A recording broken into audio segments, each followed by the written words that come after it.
नमस्कार प्यारे बच्चों, आज हम करेंगे वर्कशीट नंबर 38 जो है क्लास 9th के स्टूडेंट्स के लिए। ये आपके भूगोल के पार्ट 5 प्राकृतिक वनस्पति तथा वन्य प्राणी से संबंधित है और ये आपकी 1 अक्टूबर 2020 की वर्कशीट है। आज की वर्कशीट में हम जानेंगे कि भारत में कितने प्रकार की प्राकृतिक वनस्पतियाँ पाई जाती हैं। तो अब शुरू करते हैं। भारत में निम्न प्रकार की प्राकृतिक वनस्पतियाँ पाई जाती हैं। तो भारत में जो मुख्यतः है वो 5 प्रकार की प्राकृतिक वनस्पतियाँ पाई जाती हैं। पहला है उष्णकटिबंधीय वर्षावन, दूसरा है उष्णकटिबंधीय पर्णपाती वन, और तीसरा है कटीले वन और झाड़ियाँ, और चौथा है पर्वतीय वन, और पांचवा है मैंग्रोव वन। तो अब सबसे पहले बात करेंगे उष्णकटिबंधीय वर्षावन की।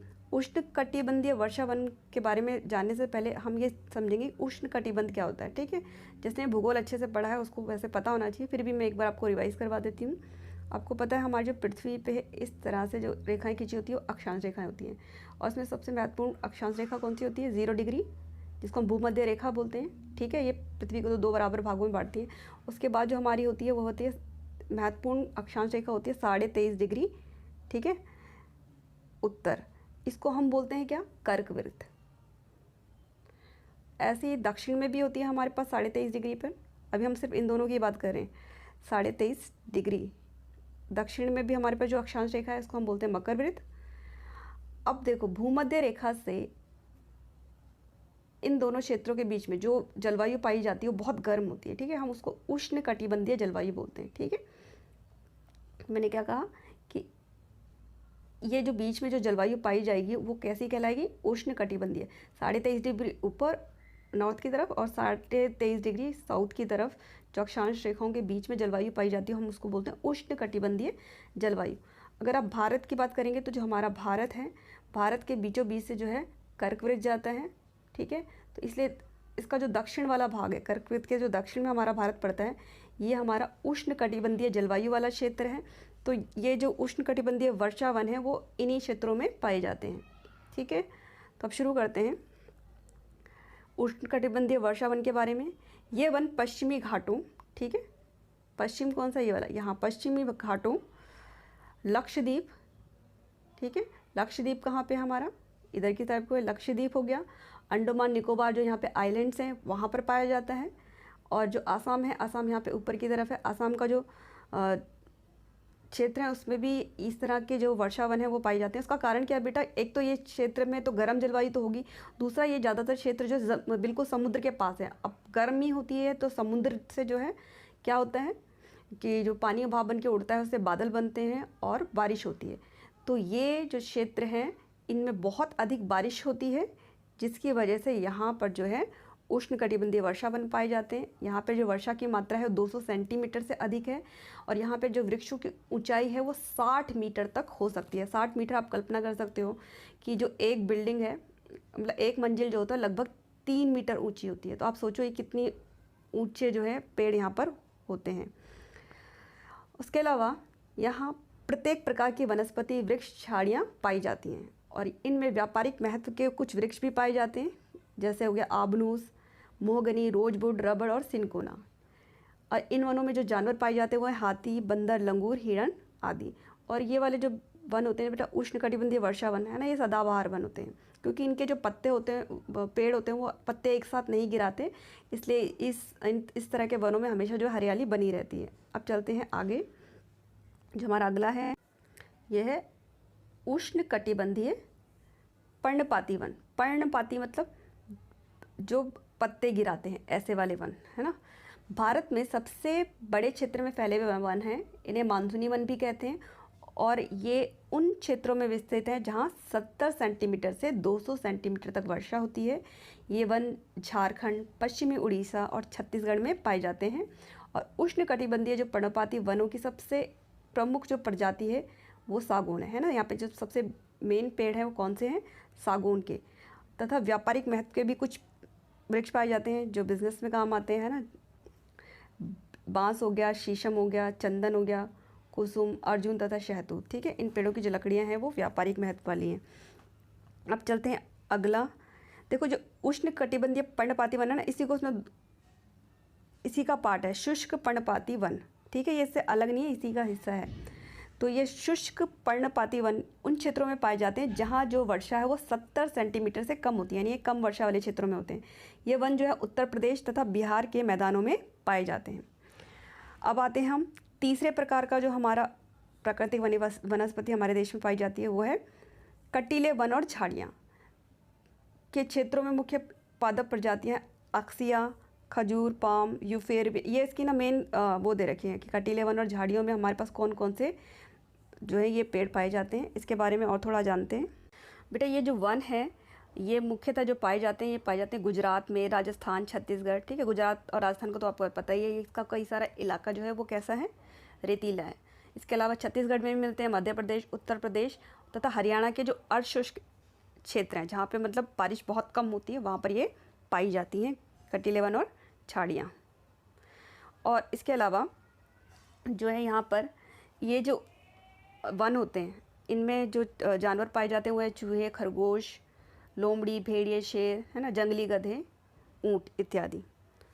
अब चलते हैं अगले उस पे, पर्वतीय वन पे। पर्वतीय वन जो है 1000 मीटर से 2000 मीटर तक की ऊंचाई वाले क्षेत्रों में पाए जाते हैं ये, और ये आर्द्र शीतोष्ण कटिबंधीय वन होते हैं।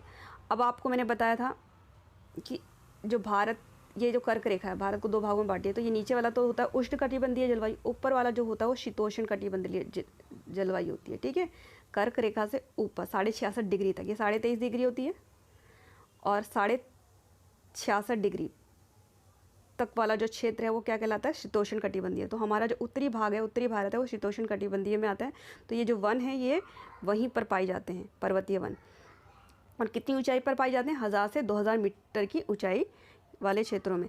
और इनके जो पेड़, उनकी पत्तियां जो होती हैं वो चौड़ी होती हैं, ठीक है। इसमें आते हैं ओक, चेस्टनट, ठीक है। इसमें ज़्यादातर वृक्ष जो है ये वाले होते हैं, चेस्टनट और ओक। अब आते हैं आगे, 15,000 से 3000 मीटर की ऊंचाई, यानी और ऊंचाई पे चले जाएं हम। पहाड़ों में तो पता है ना, धीरे धीरे करके ऊंचाई बढ़ती रहती है, तो के बीच जो है शंकुधारी वृक्ष मिलते हैं, ठीक है। शंकुधारी वृक्ष जिनका आकार इस तरह का होता है ना, देखा ना आप, वो क्रिसमस ट्री बनाते हो जो, तो शंकुधारी वृक्ष यहाँ पर पाए जाते हैं। क्योंकि ये जो बर्फ़ है उनके ऊपर टिकती नहीं है, इसलिए इनका शेप इस तरह से होता है कि अगर बर्फ़ गिरेगी भी तो वो बर्फ़ जो है ढलान से नीचे को मतलब झड़ जाएगी। तो यहाँ पे कौन से पेड़ हैं, चीड़ का है, देवदार है, सिल्वर फर है, स्प्रूस है और सीडर। इसके अलावा और ऊंचाई पे चले जाओगे 3600 मीटर से अधिक ऊंचाई पर, तो शीतोष्ण कटिबंधीय वनों तथा घास के मैदानों का स्थान जो है वो अल्पाइन वनस्पति ले लेते हैं। वहाँ पे एक अल्पाइन वनस्पति होती है 3600 मीटर से अधिक ऊंचाई पर। इसके अलावा यहाँ पे कौन कौन से वृक्ष होते हैं, सिल्वर फर, जूनिपर, पाइन और बर्च इन वनों के मुख्य वृक्ष हैं। इन वनों में कौन से जानवर पाए जाते हैं, कश्मीरी महामिर्ग हो गया, चित्रा हिरण हो गया, जंगली भेड़, खरगोश, तिब्बती बारहसिंगा, याक, हिम तेंदुआ, गिलहरी, रीछ, आइबक्स, कहीं कहीं लाल पांडा और घने बालों वाले भेड़ तथा बकरियां भी पाई जाती हैं। अब चलते हैं आगे। अब जो 5वीं प्रकार की वनस्पति हमारे देश में पाई जाती है वो है मैंग्रोव वन। यह वनस्पति जो है तटवर्ती क्षेत्रों में जहाँ ज्वार भाटा आते हैं वहाँ पाई जाती है। ज्वार भाटा क्या होता है, ज्वार के समय जो है समुद्र का पानी जो है बहुत ऊपर तक चढ़ जाता है, और भाटा के टाइम पे ये जो पानी है वो नीचे उतर जाता है, ठीक है। ऐसा होता है, चंद्रमा और सूर्य की जो आकर्षण शक्ति है उसके कारण जो ये समुद्र का पानी जो है ये ऊपर भी उठता है और नीचे भी जाता है। तो इन वाले क्षेत्रों में जो है मैंग्रोव वन जो है वो पाए जाते हैं, और ये वहाँ की सबसे महत्वपूर्ण वनस्पति है। मिट्टी और बालू इन तटों पर एकत्रित हो जाती है। उसके अलावा घने वन, मैंग्रोव एक प्रकार की वनस्पति है जिसमें पौधों की जो जड़ें हैं वो पानी में डूबी रहती हैं। बेटा आप ये चित्र देख सकते हो, ये मैंग्रोव वन का है, और ये जो मैंग्रोव वन के जो पेड़ होते हैं इनकी जो जड़ें होती हैं ज़मीन के ऊपर होती हैं और पानी में डूबी हुई होती हैं, आप ये देख सकते हो इस चित्र में। अब चलते हैं आगे। गंगा, ब्रह्मपुत्र, महानदी, गोदावरी, कृष्णा तथा कावेरी नदियों के डेल्टा भाग में यह वनस्पति मिलती है, और गंगा ब्रह्मपुत्र डेल्टा में सुंदरी वृक्ष पाए जाते हैं जिनसे मजबूत लकड़ी प्राप्त होती है।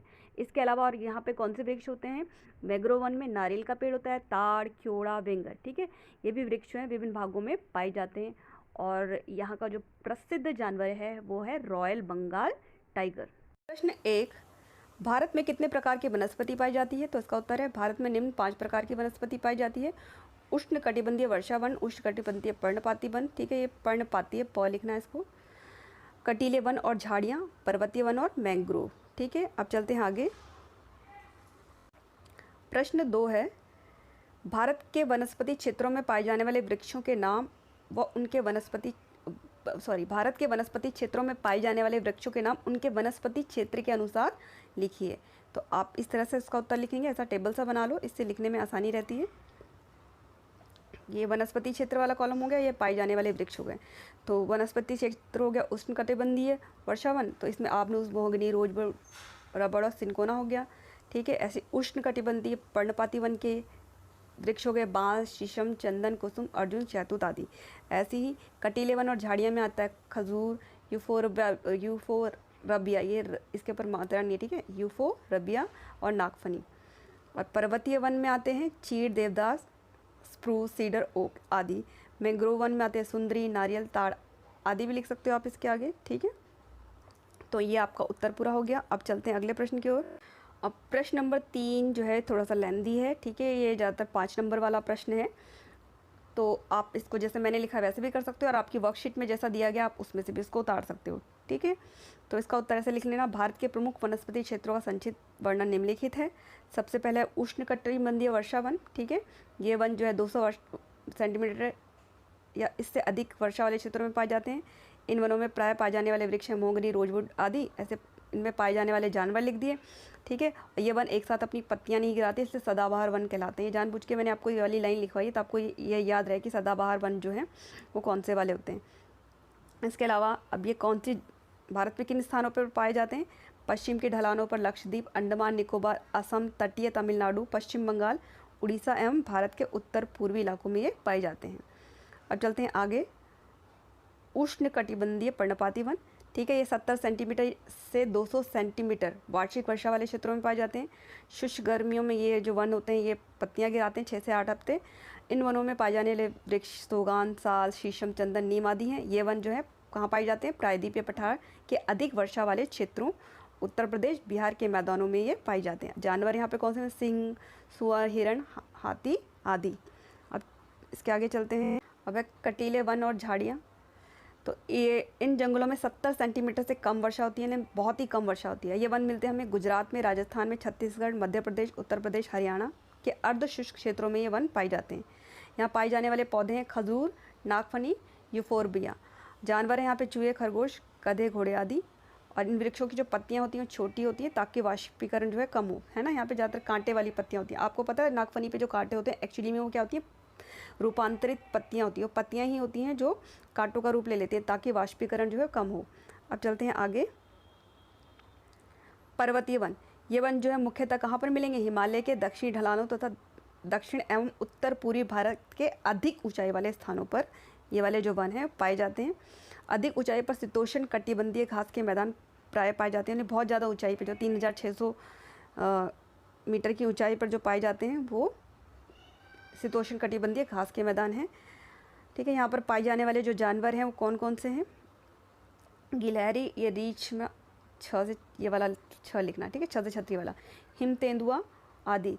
और वृक्ष हैं यहाँ पे फफर, जूनियर पाइन इत्यादि। अब आते हैं मैंग्रोव वन पर। इसके बारे में भी हमें थोड़ा सा लिखना था। मैंग्रोव एक ऐसी वनस्पति होती है जिसमें पौधे की जड़ें जो ज़मीन के ऊपर होती हैं। ये गंगा, महानदी, कावेरी, कृष्णा तथा गोदावरी के डेल्टाओं में पाए जाते हैं। पाए जाने वाले वृक्षों में प्रमुख कौन सा है? सुंदरी है। और अन्य वृक्ष हैं नारियल, ताड़ आदि। और जानवर कौन से हैं? Royal Bengal tiger. तो अब चलते हैं अपने अगले प्रश्न की ओर। प्रश्न नंबर 4 है, मैंग्रोव वन किस प्रकार अन्य वनों से भिन्न है? तो मैंग्रोव वन जो है एक ऐसी वनस्पति होती है जिसमें पौधे की जो जड़ें हैं वो ज़मीन से ऊपर होती हैं और पानी में डूबी रहती हैं, जबकि अन्य प्रकार के वनों में वृक्षों की जो जड़ें हैं वो ज़मीन के अंदर होती हैं। ठीक है, अब चलते हैं अगला प्रश्न। ये हमारा लास्ट प्रश्न है। देखो, ये प्रश्न सबसे आसान है क्योंकि आप बचपन से करते आ रहे हो कि पेड़ों का क्या महत्व है, पेड़ों का क्या लाभ है। तो ये इस तरह से, या वनों के क्या लाभ है, ये वही वाला आंसर है। वनस्पति हमारे लिए किस प्रकार उपयोगी है? ये आपका प्रश्न 5 है, तो इसका उत्तर लिखोगे। वनस्पति की उपयोगिता जो है निम्नलिखित है। सबसे पहला, ये विभिन्न उपभोक्ता सामग्री जैसे जलावन, फल, औषधि इत्यादि उपलब्ध कराती है ना। हमें बहुत सारी जो हम चीज़ें इस्तेमाल करते हैं वो हमको वनों से मिलती हैं। ये मृदा अपरदन को नियंत्रित करती है क्योंकि जो जड़ें होती हैं पौधों की वो मिट्टी को जकड़ कर रखती हैं, जिससे कि मिट्टी जो है बहती नहीं है।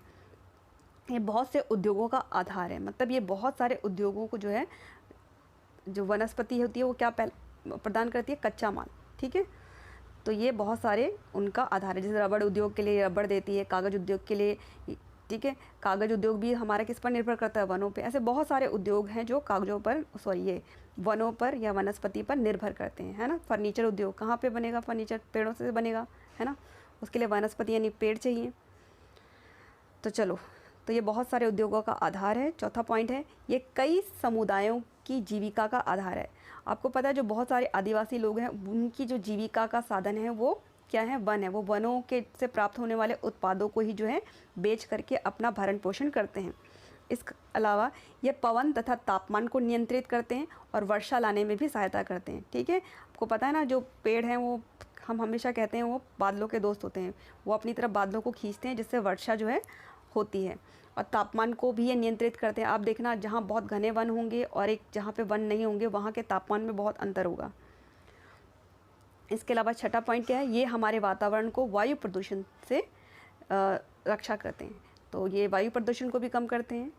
चलो बेटा, अब आपकी वर्कशीट पूरी हो गई है। बहुत अच्छा चैप्टर है, आप इसको बुक में से पढ़ना, ये सबसे आसानी से आपको समझ में आएगा। मन लगा के पढ़िए और अच्छे अच्छे नंबर लेके आइए। बाय बच्चों।